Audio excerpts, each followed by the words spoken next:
بسم الله الرحمن الرحيم. நிர்வாகத்தை பொறுத்தமட்டில் உங்களுக்கு தெரியும், கிட்டத்தட்ட பல வருஷங்களாக நிர்வாகத்தில் இப்போ ஏற்கனவே பொதுக்குழுவே நடந்து கிட்டத்தட்ட 6 வருஷம் ஆகுது. அப்போ நிர்வாக தேர்வு வைக்கிறதுடைய நோக்கம் ஏற்கனவே சொல்லிட்டேன். எங்களுடைய ஜமாத்துடைய யாப்புப்படி கிட்டத்தட்ட ஒரு ஆள் என்ன செய்யலாம், ஒரு முக்கிய பொறுப்பில் தலைவர், செயலாளர், பொருளாளர் என்ற பொறுப்பில் தொடர்ச்சியாக 2 முறை இருக்கலாம். அதாவது ஒரு பதவி காலம்ன்றது 3 வருஷம், ஸோ 2வது முறை இருந்தால் 6 வருஷம். அதுக்கு பிறகு தேவைப்பட்ட ஒரு துணை பொறுப்பில் இருக்கலாம். அதுக்கு பிறகு என்ன செய்யணும்னு சொன்னால் டோட்டலாகவே ஜமாத்தை விட்டு, அதாவது நிர்வாகத்தை விட்டு வெளியே இருந்துட்டு ஒரு பீரியட் முடிஞ்சதுக்கு பிறகு என்ன செய்யலாம், உள்ளுக்கு வரலாம்ன்ற மாதிரி வச்சிருக்கிறோம். ஸோ எங்களோட நிர்வாகத்தை பொறுத்த மட்டும் இது எல்லாமே ஒரு முழுக்க ஒரு அங்கீகாரம் பெற்ற நிர்வாகம். இது சட்டப்படி நாங்கள் இது அங்கீகாரம் வாங்க வேண்டியது. புதிய நிறைய பேர் எடுத்திருக்கிறோம். இவங்களை நிர்வாகிகளாக நாங்கள் உள்வாங்கட்டுமான்னு கேட்கணும். பட் கேட்கல என்னன்னு கேட்டால் இதை கலைக்கிறதுனால இந்த நிர்வாகத்தை கலைச்சிட்டு புதிய ஒரு நிர்வாகத்தையே தேர்வு செய்வோம். அப்போ அவங்க என்ன செய்வாங்க, ஒரு 3 வருஷ காலத்துக்கு போவாங்க. அதுக்கு பிறகு தேவைப்பட்ட அடுத்த ஸ்டெப்பை கொண்டு போவாங்கன்ற அடிப்படையில் நிர்வாக தேர்வு வைக்கலாம்னு சொல்லி தீர்மானிச்சிருக்கிறோம். இப்போ நாங்கள் நிர்வாகத்தை கலைச்சிட்டு அல்லாண்டு கீழே போவோம். டோட்டலாகவே எஸ்எல்டிஜியினுடைய தலைமை நிர்வாகம் டோட்டலாக கலையுது. இப்போ இதுக்கு பிறகுதான் அடுத்த புதிய நிர்வாகத்தை நீங்கள் தான் என்ன செய்யணும், தேர்வு செய்யணும். கீழே கதவுகள் எல்லாம் கொஞ்சம் மூடிடுங்க, இல்லவாமா. யாரும் இதுக்கு பிறகு வெளியே போக விடுவானம். அது வாலண்டியர்ஸ் தான் பொறுப்பு. யாரும் வெளியே போக விடுவானம், லிஃப்ட் எல்லாம் இது பண்ணுவாங்க. Right, okay. இப்போ நிர்வாக தேர்வு நடத்த வேண்டியிருக்குது. அதில் சில அடிப்படைகளை சொல்கிறேன், எந்த மாதிரி தேர்வு செஞ்சால் பொருத்தமாக இருக்கும் அப்படின்ற சில விஷயங்களை அனுபவத்தின் அடிப்படையில் சில விஷயங்களை சொல்கிறேன்.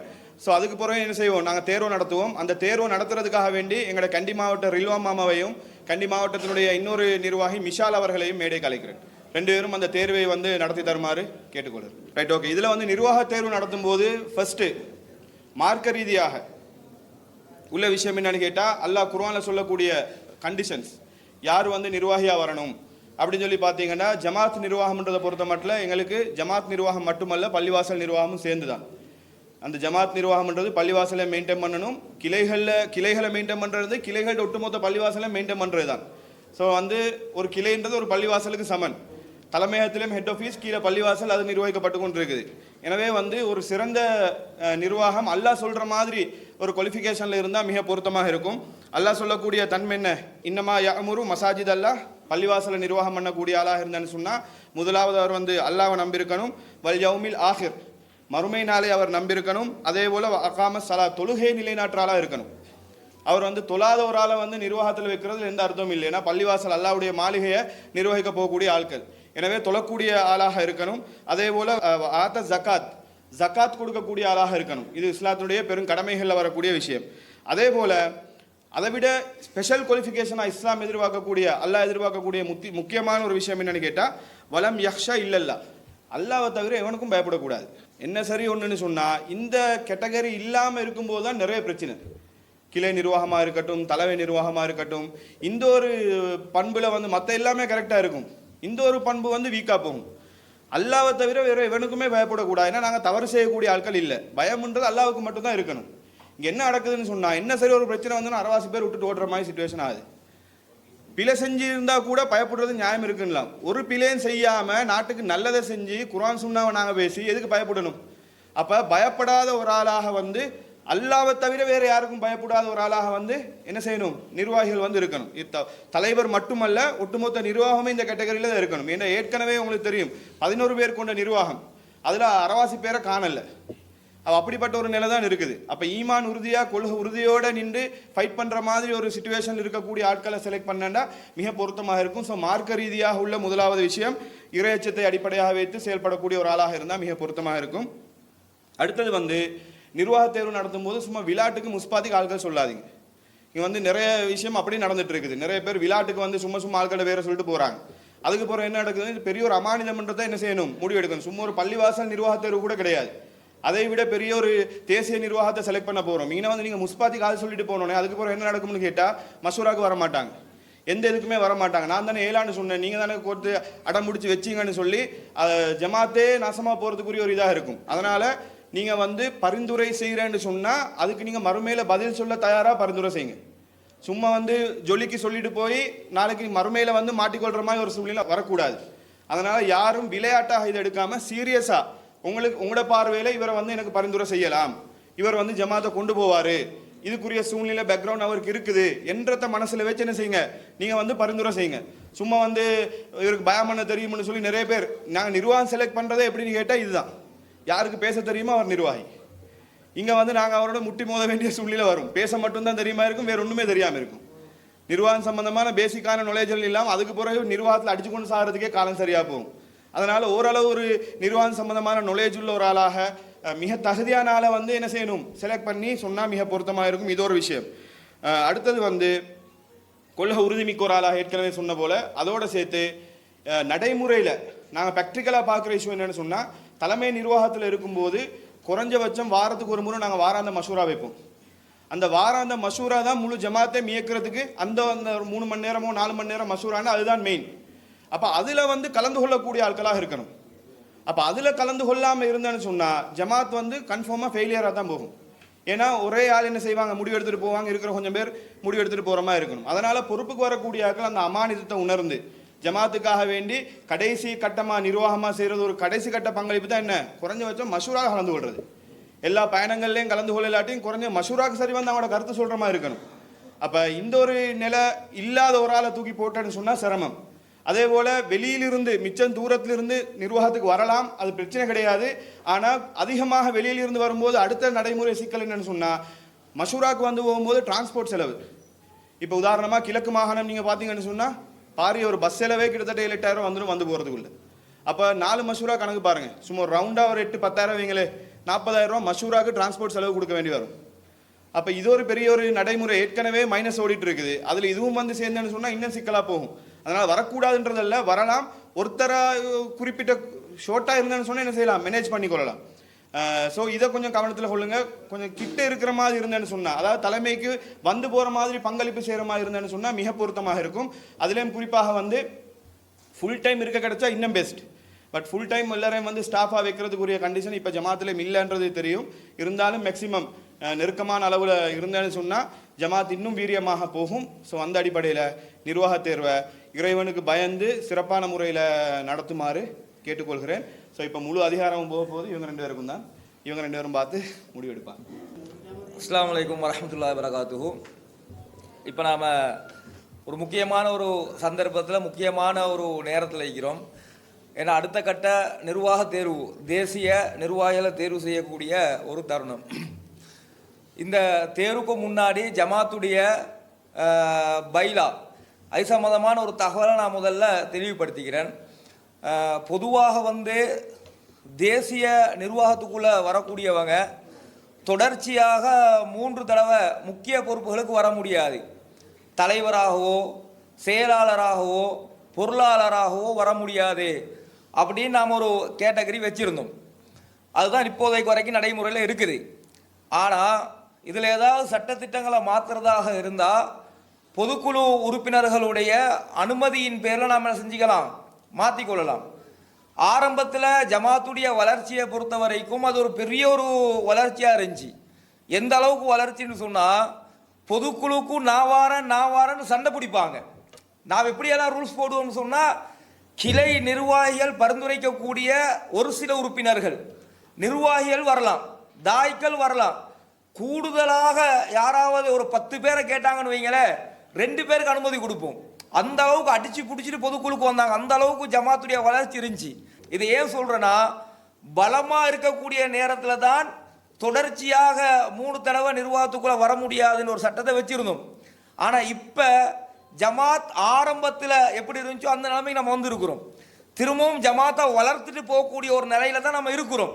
இப்போ நீங்க விரும்பினா, பொதுக்குழு உறுப்பினர்கள் விரும்பினா, இந்த சட்டத்தை தளர்த்தி, இப்போதைக்கு இந்த சட்டத்தை தளர்த்தி மீண்டும் அவங்களுக்கு இன்னொரு வாய்ப்பு கொடுப்பதற்கு நீங்க சம்மதிக்கிறீங்களா? சம்மதிக்கிறேன்னு அல்லாஹ் அக்பர் கையை உயர்த்துங்க. சரி, அல்ஹம்துலில்லாஹ். அடுத்தது இன்னும் ஒரு தகவல். நிர்வாகிகளாக நாம யாராவது பரிந்துரை பண்ணக்கூடிய நேரத்தில் முதல்லையே சொல்றது ஏலா. இப்போ நம்ம மாவட்ட ரீதியாக போவோம், ஒவ்வொரு கிளைகளுக்கும் போயிட்டு எங்களோட சொந்த வேலை மாதிரி யாராவது வாங்கலே, ஒருத்தர் வாங்கலே, நிர்வாகத்தில் இல்லைங்களே கெஞ்சுவோம். கெஞ்சுறது எங்களுக்கு ஏதாவது இருக்குதா? நாங்கள் நிர்வாகிகள் இருக்கிறோம். இப்போ அந்த கிளையில் இப்போ உதாரணத்துக்கு வரக்காமுறை கிளைன்னு வைங்களே, வரக்காமுறை அப்படி இல்லை, உதாரணத்துக்கு சொல்கிறேன். வரக்காமுறை கிளையில் ஒருத்தர நிர்வாகியாக போடுறதுல நமக்கு ஏதாவது பிரயோஜனம் இருக்குதா? உலகத்துல இருந்து லாபமாவது இருக்குதா? அக்குர்ணை கிளையில் ஒருத்தர போடுறது எங்களுக்கு என்னமா லாபம் இருக்குதா? தௌலகல கிளையில் ஒருத்தர நிர்வாகியாக போடுறது அல்லது தௌலகல கிளையில் தாவா நடக்கிறதால உலகத்தில் எங்களுக்கு ஏதாவது பிரயோஜனம் இருக்குதா? ஒரு பிரயோஜனமும் இல்லை. சொல்ல போனால் எங்கட எல்லா வேலை வெட்டியை விட்டுட்டு வருமானத்தை விட்டுட்டு அவ்வளோ தூரம் போயிட்டு அங்கே உட்காந்து கெஞ்சணும், பாய் நிர்வாகத்துக்கு வாங்க பாய், நிர்வாகத்துக்கு வாங்க பாய். ஏன் உங்கள் ஊரில் உங்கள் குடும்பத்துக்கு நீங்கள் தவா செய்கிறது நிர்வாகத்துக்கு வாங்க பாய்னு கெஞ்சணும். அப்படியாப்பட்ட ஒரு நிலைமை தான். இப்போ அதே ஒரு நிலைமையை தலைமை நிர்வாகத்துக்கு ஆக்கிடாதீங்க. யாரையாவது ஒருத்தர பேரை பரிந்துரைக்கப்பட்டா இன்ஷா அல்லா அல்லாவுக்கான பணி, ஏன்னா சொந்த வீடு சொந்த தேவைக்காகவே நான் ஏறான்னு சொல்ல மாட்டேனே. ஒரு மயத்து விழுந்துருச்சுன்னா எவ்வளோ பிஸியான வேலையாக இருந்தாலும் வீட்டில் வாப்பா மௌத்தா போயிட்டாரு, எனக்கு அந்த வேலை இருக்குது இந்த வேலை இருக்குன்னு சொல்லுவோமா? அடே வாப்பா மௌத்தா போனால் தான் பெரிய வேலை, அதானே பார்ப்போம். அதை மாதிரி இது ஜமாத்துடைய வேலை, அல்லாவுடைய வேலை, மார்க்கத்துக்காக செய்ய வேண்டிய ஒரு பணி. அதனால கண்டிஷன் ஏழான்னு சொல்லாமல் முழுமையான ஒரு பங்களிப்பை நீங்கள் கொடுங்க. இன்ஷா அல்லாஹ் அடுத்தது நிர்வாக தேர்வு, தலைவர், செயலாளர், பொருளாளர்னு தொடர்ச்சியாக இன்ஷா அல்லாஹ் ரில்வா மாமா கேட்பாரு. ஒவ்வொருத்தர பேரை நீங்கள் பரிந்துரை பண்ணுங்க. அப்போ தலைவராக யாரை பரிந்துரை பண்ணலாம்னு சொல்கிறீங்க? நீ ஒத்தர் இல்லை 2-3 பேரை வேணாலும் சொல்லலாம். ஓட்டெடுப்பின் அடிப்படையில் அவங்கள நம்ம நிர்வாகத்தில் போடுவோம். ஆசாத் நானா வாங்க இன்ஷா அல்லாஹ் மேடைக்கு.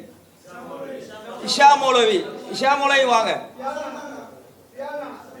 சரி, ஆசாத் நானா, ரியால் நானா, இஷா மௌலவி 3 பேரும் வாங்க. வேற யாரையாவது பேர் இருக்குதா? இவங்க 3 பேர்ல பேர் இல்லாம ஃபசீஹ் மௌலவி, ஆசாத் நானா, இஷா மௌலவி, ரியால் நானா, அடுத்தது எங்கட ஃபசீஹ் மௌலவி. ஃபசீஹ் மௌலவி எங்க? ஃபசீஹ் மௌலவி வாங்க. சார் ஒரு நிமிஷம் பேசிட்டு அது பிறகு செலக்ட் பண்ணா செலக்ட் பண்ணுறேன். கருத்து சொல்கிறேன். நான் சில தகவல் சொல்கிறேன், அதே பிறகு நீங்கள் முடிவெடுங்க. இது வந்து நான் ஓடி ஒளிகிறதுக்காக வேண்டி சொல்லலை, தகவல் என கருத்தை நான் சொல்கிறேன், அதுக்கப்புறம் நீங்கள் முடிவெடுங்க. முடிவுக்கு கட்டுப்படுறதுக்கு தயாராக தான் இருக்கிறேன். ஃபர்ஸ்ட் விஷயம் என்னென்னு சொன்னால், இப்போ பைலா சம்மந்தமாக ஒரே அடியில் அந்த நிலைப்பாடை டோட்டலாகவே மாற்றுவோம்ன்ற ஒரு நிலைப்பாட்டுக்கு வந்திருக்குது. ஃபர்ஸ்ட் இந்த பைலா இந்த சட்டம் ஏன் கொண்டு வந்ததுன்னு சொன்னால், உண்மையிலே அதில் பெரிய நலவுகள் இருக்குது. ஒரு ஜமாத் வந்து தொடர்ச்சியாக ஒரே ஆளை வச்சு பயணிக்கும் போது அதனுடைய ஜமாத்துடைய சிந்தனைகள், அதே போல் ஆர்வமாக இருக்கட்டும், எல்லாமே குறைஞ்சிட்டு போகும். ஒரு புதிய ஆள் வரும்போது தான் என்ன நடக்கும்னு கேட்டால் புதுசாக யோசிப்பார், என்ன சரி இன்னும் ஸ்பெஷலாக செய்யணும், இதை வந்து இன்னும் சிறப்பாக கொண்டு போகணும் அப்படின்ற மாதிரி சிந்தனை வரும். அது போக ஒரே ஆள் திரும்ப திரும்ப இருந்தேன்னு சொன்னால் இது ஒரு போதையாக மாறும். என்ன அது எனக்கு கருத்து சொல்றேன். அது போற மக்கள் ஓகே என்ன நிலைப்பாட்டை நான் சொல்றேன், அது போற முடிவு எடுக்கிறேன். கருத்து சுதந்திரம் இருக்குதானே? கருத்து சுதந்திரம் எல்லாரும் பேசுவாங்க, எல்லாரும் பேசுவாங்க. இல்ல ஒவ்வொருத்தரா பேசுவோம், டைம் போயிடும். இப்போ உங்களை நிர்வகித்தா நீங்க இருப்பீங்களா இதே மாதிரி? அப்போ கருத்து சொல்லுவீங்க தானே, அதனால சொல்ல விடுங்க. சரியா சொல்றேன், அதே போற நீங்க முடிவு எடுங்க, அது வேற விஷயம். ஸோ இல்லை நான் சொல்லி முடிக்கிறேன். அதனால நான் முடிச்சதுக்கு பிறகு நீங்க சொல்லுங்க.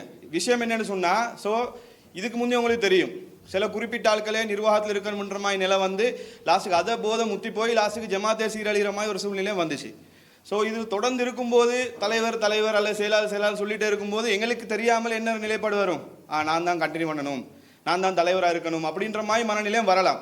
இது வந்து ஜமாத்துக்கு வந்து ஒரு ஆரோக்கியமான நிலையாக இருக்காதுன்றதுனால தான் கிட்டத்தட்ட தொடர்ச்சியாக ஜமாத்தில் வந்து முக்கிய பொறுப்பில் 2 முறை 6 வருஷம் இருக்கலாம். துணை பொறுப்பு எக்ஸ்ட்ரா இன்னொன்று 3 சேர்ந்தா 9 வருஷம் இருக்கலாம். அப்போ 9 வருஷம் ஒருத்தர் நிர்வாகத்தில் இருக்கிறத விட வேறு என்ன, நான் கிட்டத்தட்ட 2012 இருந்து விரும்பாமலும் நிர்வாகத்தில் இருக்கிறேன். 2012 இப்போ எத்தனை வருஷம்? 13.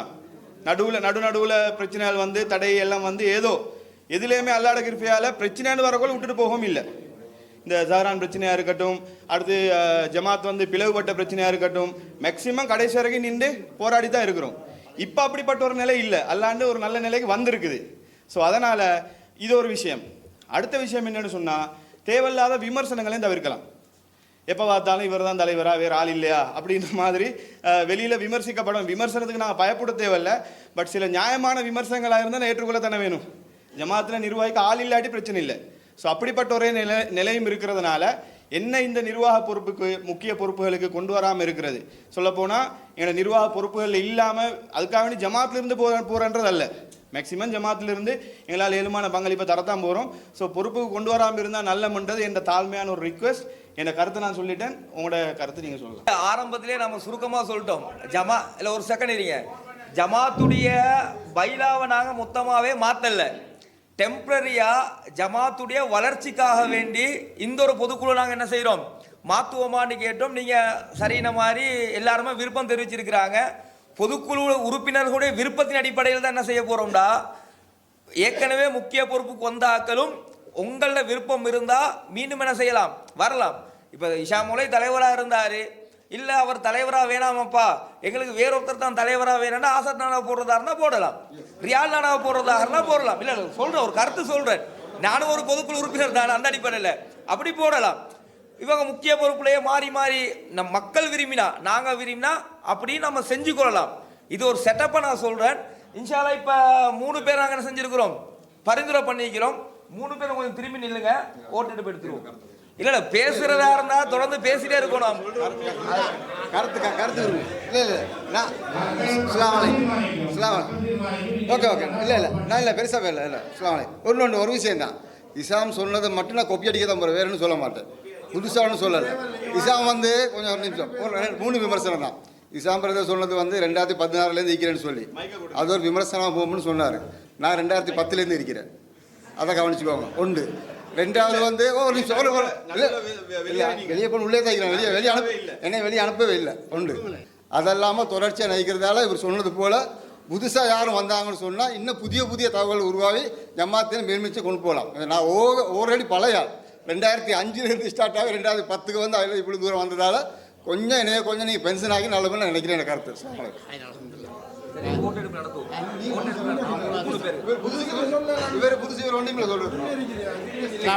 கொஞ்சம் அமைதியாக இருங்க, முதல்ல அமைதியாக இருங்க. இது மக்களோட ஓட்டு தான், நீங்கள் சொல்கிறது தான் இது. நீங்கள் சரியா, அதை இதில் யாரை என்ன சொன்னாலும் அவங்க கருத்து சொல்லிட்டு அப்படியே திரும்பி உட்காருங்க. முதல்ல பரிந்துரை பண்ணப்பட்ட பேர் ஆசாத் நானா. ஆசாத் நானாக்கு உங்களோட எத்தனை பேர் ஓட் கையை தூக்குங்க. ஆசாத் நானா ஃபசீமோலே மேடைக்கு வந்துருங்க. ஏன்னா உங்களோட பேரும் பரிந்துரைக்கப்பட்டது, அது தவறா போயிடும் கடைசியில். ஃபசீமோலே வந்துருங்க. தலைமை நிர்வாகியாக இருந்தவர் கொஞ்சம் முன்மாதிரியா இருக்கணும், வந்து நில்லுங்க முதல்ல. சரி பரவாயில்ல, முதல்ல பேர் பரிந்துரை பண்ணதுக்காக வேண்டி வந்து நில்லுங்க. பெயர் பரிந்துரை பண்ணதுக்காக வேண்டி சபை மரியாதைக்காக வேண்டி வந்து நில்லுங்க. ஒரு பொதுக்குழு மரியாதைக்காக வேண்டி வாங்க. சரி பிரச்சனை இல்லை, ஒரு பொதுக்குழு மரியாதைக்காக வந்து நில்லுங்க. ஆசாத் நானா தலைவராக வர்றதுக்கு விருப்பமானவங்க கையை உயர்த்துங்க.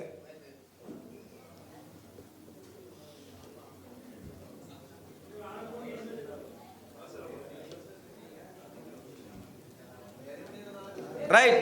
அடுத்ததா 2வது பெயர் பரிந்துரைக்கப்பட்டது இஷா மௌலவியா ரியால் நானாவா? ரியால் நானா. ரைட். ரியால் நானா தலைவரா வர்றதுக்கு விருப்பமானவங்க கையை உயர்த்துங்க.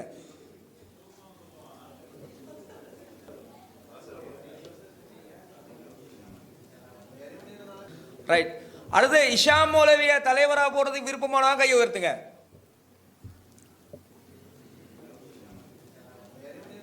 சரி. அடுத்தது எங்களோட ஃபசீஹ் மௌலவிக்காக வேண்டி அவரை தலைவராக போட்ட நல்லன்றவங்க கையை உயர்த்துங்க. சரி ஹை அல்ஹம்துலில்லாஹ். இதில் இஷா மௌலவிய தலைவராக நாங்கள் தேர்வு பண்ணிக்கிறோம். அல்லாஹு அக்பர். கடும் போட்டிக்கு மத்தியில் தான் இஷா மௌலவி வந்திருக்கிறாரு. ஒரு விஷயத்தில் எல்லாரும் தெளிவாக இருக்கும். அல்லாஹ் யாருக்கு தலைமைத்துவத்தை கொடுக்கணும் அடிக்கிறானோ அதை கொடுப்பான். ஏன்னா இதை இஸ்லாம் மொழியை நாங்கள் தெரிவு செய்யலை, நீங்களும் தெரிவு செஞ்சு. சரியா, நீங்களும் தெரிவு செஞ்சு உண்மையிலே அல்ஹம்துலில்லாஹ் எல்லாரும் விரும்பி அதான், எனக்கு தெரிஞ்ச அளவுக்கு விரும்பினதுமா தான் அல்லாஹ் நாடி கொடுத்துட்டான். இன்ஷா அல்லாஹ் அடுத்த தெரிவு யாரு?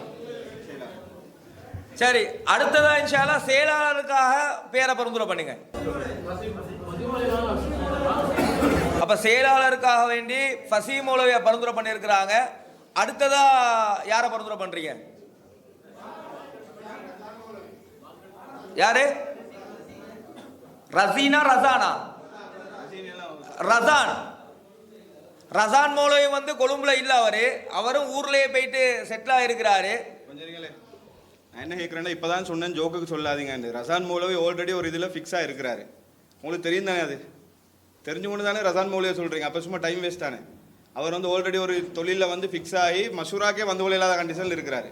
அவர் அது தொழிலை விட்டுட்டு வருவாருன்னா அவரை வந்து தலைவராகவே போட்டு கொண்டு போகலாம். உண்மையிலே ஜமாத்து பெரிய ஒரு இழப்பு தான். அதை அவரை கூப்பிட்டு கேளுங்க, அவர் தொழிலை விட்டுட்டு வருவாருன்னு சொன்னால் தாராளமாக அவரை வந்து மொழி திறமையும் உள்ள ஒரு ஆள், நல்ல சிங்களமும் பேசுவார். ஸோ அவர் வந்து தொழிலை விட்டுட்டு வர மாதிரி அவருக்கு நாங்கள் ஜமாத்தில் வந்து அந்த செலரியை நாங்கள் சரி தாரோம் வாங்கன்னு சொல்லி கூப்பிட்றோம், அவர் வராரு இல்லை. அதுக்கு என்ன சரி ஒரு முடிவு எடுத்தான்னு சொன்னால் அவரை வந்து தாராளமாக முக்கிய பொறுப்பில் வச்சுக்கொள்ளலாம். அதை கொஞ்சம் அவர்கிட்ட கேளுங்க, பொதுக்குழு ஏழுமுன்னா என்ன சரி செஞ்சு அவரை கொண்டு வந்து எந்த பிரச்சனையும் இல்லை. சும்மா போட்டு விட்டுட்டு அவர் அங்கேயும் நாங்கள் இங்கேயும் இருக்கிற சரி வராது.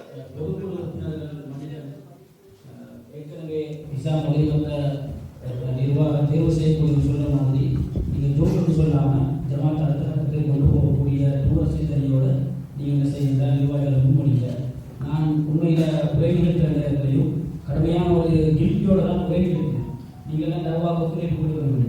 கடந்த காலத்தில் நான் 100% என்னால் முடிஞ்ச ஒத்துழைப்பு கொடுத்தாலும் இந்த 1.5 வருஷமாக மசூரா ஆகக்கூடியதான் 2 அளவுக்கு சொல்ல கணக்கு கொடுப்பேன். என்னுடைய இப்போது இருக்கக்கூடிய தொழில் சூழலை பொறுத்தவரை உடனடியாக விட்டுட்டு வர முடியாத சூழலை நான் இருக்கிறேன். அதனால பொருத்தமான இல்லை அவர் மனசு வச்சா தாராளமாக வரலாம். அவர்கிட்ட வந்து அங்கே உதாரணமாக அங்கே என்ன சேலரி வாங்குறாரோ அதை நாங்கள் சரி என்ன சரி பேலன்ஸ் பண்ணி செய்யறதுக்கு முயற்சி ஒன்று செய்யலாம். பட் அதை ஒரு மனசு வைக்கணும். இப்போ விட்டு வராட்டி எப்போ விட்டுட்டு வருவார்? ஜமாத்ல ஆரம்ப கட்டத்தில் தான் நம்ம ஹெல்ப் பண்ணணும். அதான் அவர் வந்தால் மிக பொருத்தமாக இருக்கும். ஏன்னா எங்களுக்கு வந்து இன்னும் சப்போர்ட்டாக இருக்கும். ஏன்னா எல்லா விதத்துலையுமே இன்னும் பூஸ்டாக இருக்கும்.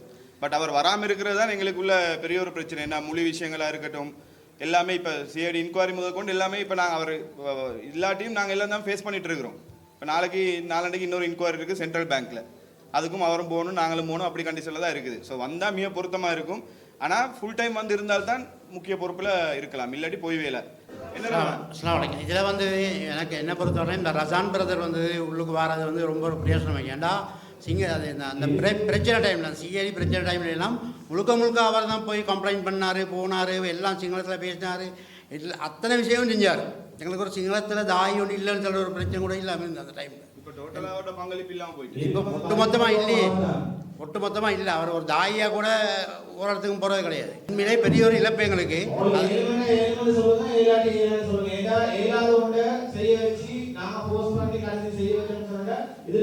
இல்ல என்னடா பொதுவா வந்து இப்ப ஜமாத் இப்பதான் பிறந்த புள்ள மாதிரி. ஜமாத்துடைய ஆரம்பத்துல தான் சப்போர்ட் தரணும். வளர்ந்ததுக்கு பின்னாடி 5 வருஷம் 10 வருஷம் கழிச்சு ஏன்னா தொழிலெல்லாம் விட்டுட்டு நான் இப்போ வந்து ஜமாத்துக்கு சப்போர்ட் தர்றேன்னு அந்த டைம்ல சப்போர்ட் வந்து வேலை இல்லை. ஏன்னா இப்பதான் தூக்கிட்டு போகணும். இப்போ கொஞ்சம் தியாகம் செஞ்சு கொஞ்சம் தொழிலை கொஞ்சம் அட்ஜஸ்ட் பண்ணி சரி அதே சம்பளம் இல்லாட்டி அதை விட கொஞ்சம் முன்ன பின்ன ஆக்கி ஒரு சப்போர்ட் ஒன்று நான் தர்றேன் அப்படின்னு இன்ஷால்ல ஒரு பெரிய மனசு வச்சு அவர் வருவாராக இருந்தால் உண்மையில செயலாளருக்கும் தகுதியான ஒரு ஆள் தான் ஏண்ட ஒரு உறுப்பினர் ஒரு அடிப்படையில் இன்ஷா அல்லாஹ் ரசான் மௌலோட பேரை பரிந்துரை பண்ண அடிப்படையில் அவரே இன்ஷா அல்லாஹ் செய்வோம். நாங்கள் மேடைக்கு ஏற்றுவோம். அதுக்கு பிறகு அல்லாவுடைய முடிவு எப்படி இருக்குன்னு தெரியாது. நாங்கள் யாரும் என்ன விரும்பினாலும் மஷூரான்றது வந்து அல்லாஹ் தரக்கூடிய ஒரு முடிவு தான். அவரோட பேரையும் பரிந்துரை பண்ண அடிப்படையில் அவரையும் மேடைக்கு நாம கூப்பிடுவோம். சரி ரசான் மௌலை வாங்க மேடைக்கு.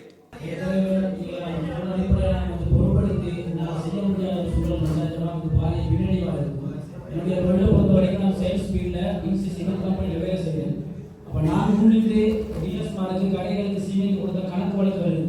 அப்போ அதை நான் செட்டில்மெண்ட் பண்ணாமல் வந்தேன்னா எனக்கு அங்கே கெட்ட பேர். அப்போ எனக்கு கம்பெனியை பொறுத்த வரைக்கும் குறைந்தது ஒரு 6 மாத காலம் சரி அதை நான் செட்டில் பண்ணுறதுக்கு காலம் தேவைப்படும்.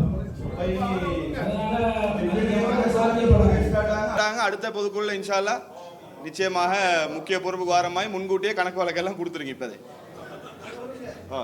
அடுத்தால செலக்ட் பண்ணுங்க. ஏன்னா வந்து இப்படி தான் ரசான் உண்மையிலேயே ஜமாத்துக்கு ஏற்கனவே சொன்ன மாதிரி நாங்கள் அந்த பிரச்சனைகள் ஃபேஸ் பண்ணக்கூடிய எல்லா பீரியட்லேயும் ரசான் தான் செயலாளராக இருந்தார். நான் தலைவராக இருக்கும்போது ரசான் செயலாளராக இருந்து நாங்கள் 2 பேரும் தான் எல்லாமே ஃபேஸ் பண்ணோம். 2 கோணத்தில் 2 விதத்தில் பிரித்து எல்லாம் ஹேண்டில் பண்ணிட்டு போனோம். ஸோ அவருக்கு மொழி திறமையும் வந்து நல்லாவே இருக்குது. சிங்களம் வந்து பேசுகிறதா இருக்கட்டும் எல்லாமே அவர் ஹேண்டில் பண்ணிட்டு போவார். ஸோ வந்து அவர் இருக்கிறது உண்மையிலே பெரிய ஒரு பலம் தான். ஆனால் அவர் வந்து அங்கே சம்மாந்துறையில் இருந்து கொண்டு இங்கே நிர்வாகம் செய்கிறது எப்படியுமே செட் ஆகாது. ஏன்னா அது எப்படியுமே சாத்தியம் இல்லை. அதனால் வந்து அவர் தொழிலை விட்டுட்டு வருவாருன்னா நிச்சயமாக ஜமாத்துக்கு இன்னும் அடுத்த கட்ட ஒரு வளர்ச்சியாக இருக்கும். அது அவர் தான் டிசைட் பண்ணணும். அவர் 7 ஆண்டு சொல்கிறதுனால அடுத்த கட்டமாக ஃபசீல் மௌலியோட தேர்வுக்கு தான் போக வேண்டியது. வேறு யாரும் இருக்கிறீங்களா செயலாளராக சொல்கிறதுக்கு? ஃபசீல் மௌலி திரும்புங்க ஓட்டெடுப்பு எடுப்போம். மாற்று கருத்து இருக்கான்னு பார்ப்போம். சரி, பசி மூலை செயலாளராக வாரத்துக்கு எத்தனை பேர்? அல்லாஹு அக்பர். தலைவரோட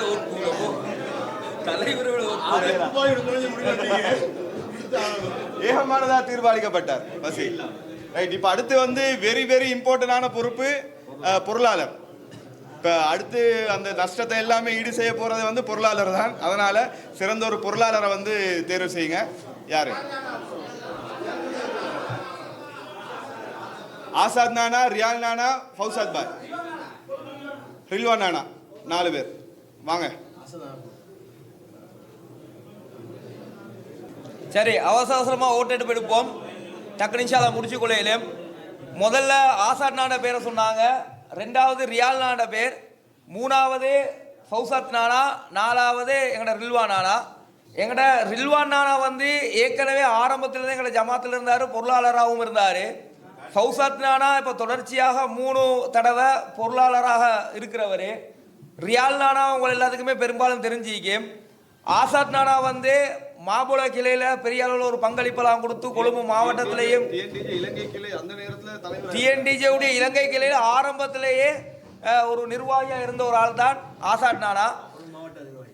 இதுதான் 4 பேருடையும் தகவல்கள். சரி, இன்ஷா அல்லாஹ் 4 பேரும் திரும்பி நில்லுங்க. ஆசாத் நானா போன தடவை தலைவர் பொறுப்புல இருந்து ஒரு சில ஓட்டில் தான் நிராகரிக்கப்பட்டிருக்கிறாரு. சரி, முதல்ல ஆசாத் நானாக்கு ஓட்டு எடுக்கக்கூடியவங்க இன்ஷா அல்லாஹ் கையை உயர்த்துங்க.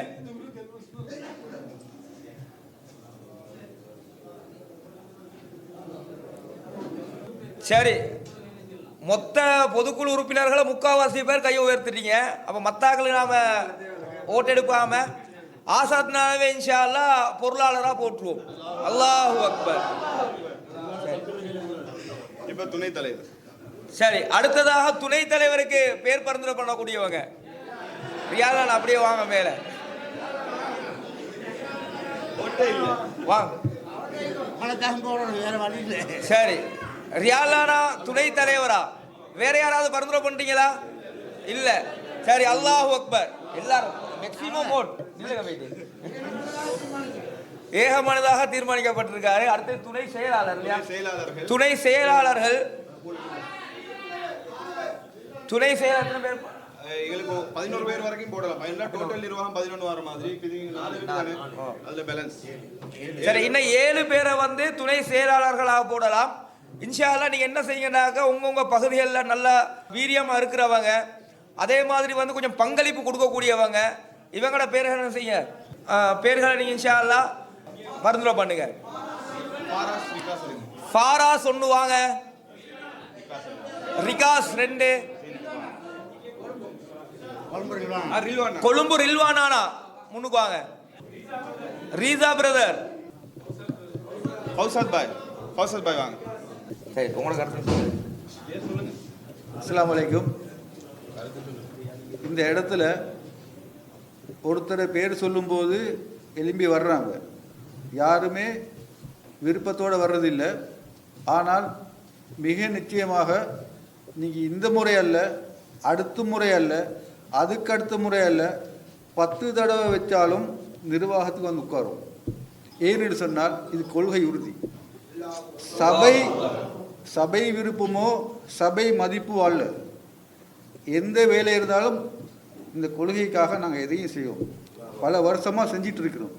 இப்போ நான் இன்னைக்கு அதுக்கல்ல பேச வந்தேன். அந்த தகவலை பதிவு செஞ்சுட்டு உண்மையிலே ஹிஷாம் மௌலவி திறமையான ஒரு தலைவர். நான் நிறைய ஒர்க் பண்ணிக்கிறேனே, பொருத்தமான ஒரு தலைவர். அதே சமயம் ரசான் பேர் சொல்லப்பட்டுச்சுது, ஃபசி சொல்லப்பட்டுச்சுது, ஆசார் புதர் சொல்லப்பட்டுச்சுது. ரியாலான பழைய நிர்வாகத்தில் மிக நிச்சயமாக ஒவ்வொரு பொறுப்புகளையும் பொறுப்பாக திறமையாக செய்யக்கூடிய நபர்கள். என்ன கவலை என்று சொன்னால், நீங்கள் இதே மைண்ட் செட்டோட வீட்டிலேருந்தே வாரேன். நீங்கள் எல்லாரும் இதே மைண்ட் செட்டோட வீட்டிலேருந்து வாரேன். இன்னைக்கு இஸ்லாமால தூக்கி கொண்டு வைக்கணும். அவர் ஓட இல்லை, ஓடினாரா? கருத்து சொன்னார், கருத்தை மதித்தார், கொள்கையை மதித்தார், கொள்கைக்கு இடம் கொடுத்தாரு, அதனால் நிற்காரு. அதே நிலைப்பாடு தான் நானும். இந்த ஃபசி 7 ஆண்டு அடம் பிடிச்சார். அவர் கூட இன்னைக்கு வந்து பொறுப்பில் நிற்கிறாரு. ஏன்னா பல தடவை இது சம்மந்தமாக நாங்கள் பேசியிருக்கிறோமே. ஒரே குடும்பம் மாதிரி நாங்கள் வாழ்வோம் அந்த அந்த அந்த சென்டருக்குள்ளே. அப்போ ஒவ்வொருட நிலைப்பாடும் முடிவுகளும் எனக்கு தெரியும். அதை வச்சு தான் நான் பேசுகிறேன். இப்போ துணை செயலாளர்கள் எத்தனை பேர் தெரிவு செஞ்சிருக்குது? 4 பேர். 4 பேர். இன்னும் 7 பேர், மொத்தம் இன்னும் 3 பேர் வேணும். இன்னும் 3 பேர் வேணும். நான் கேட்குறேன் 2 விஷயம். ஒட்டுமொத்த உறுப்பினர்களும் பைலாவே மாற்றுவோன்னா ஓடு கையை தூக்கினீங்க. அதே நீங்கள் இன்னொரு வாக்குறுதி தர வேணும். அடுத்த முறை வந்தேன்னு சொன்னால் இந்த யார்கிட்ட பேரையும் சொல்ல மாட்டோம்னு சொல்லி. இல்லை அடுத்த கேளுங்க அமைதி கேளு. இல்லை நீங்கள் நான் இன்னும் பேச யாரும் அடுத்த முறை வந்தேன்னு சொன்னாக்கா மரணிச்சுடுவோம். அது எல்லாட நாட்டம். எத்தனை பேர் நீங்கள் வந்தீங்கன்னு சொன்னாக்கா இது யார்கிட்டையும் பேர் சொல்ல மாட்டோம்னு ஒரு வாக்குறுதி தாங்க.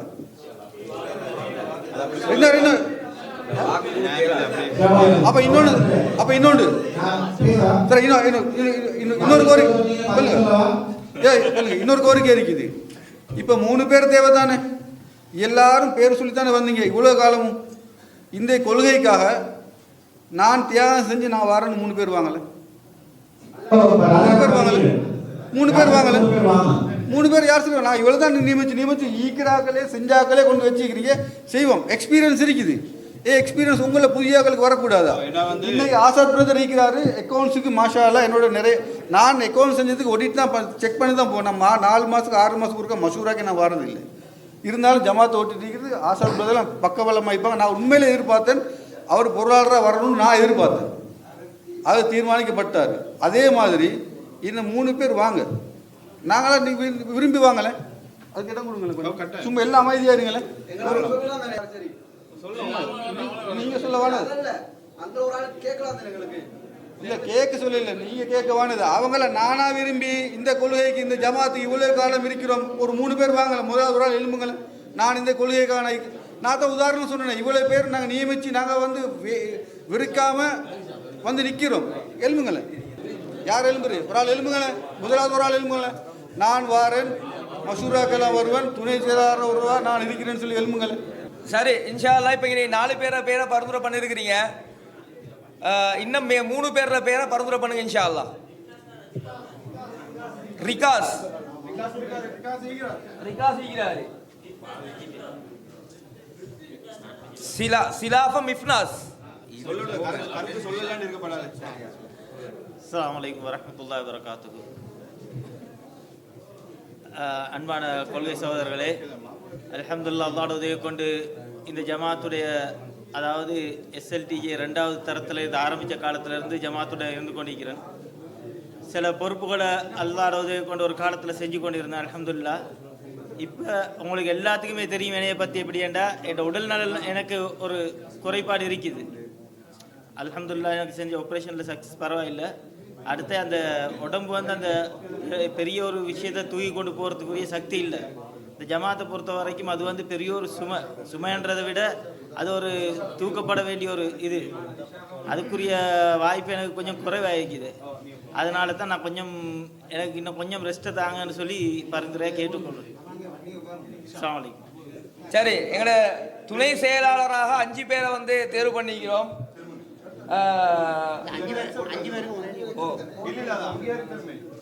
5 பேரை நீங்க அங்கீகரிக்கிறீங்களா? தனித்தனியா ஓட்டு எடுப்போமா? 5. சரி, அல்ஹம்துலில்லாஹ். அப்ப அல்லாஹ் அக்பர் கை உயர்த்துங்க. சரி. அப்ப இப்ப புது நிர்வாகத்துல கையில இன்ஷா அல்லாஹ் பொதுக்குழுவை பாரம் கொடுக்குறோம். நாங்க பண்ணிய போறோம்.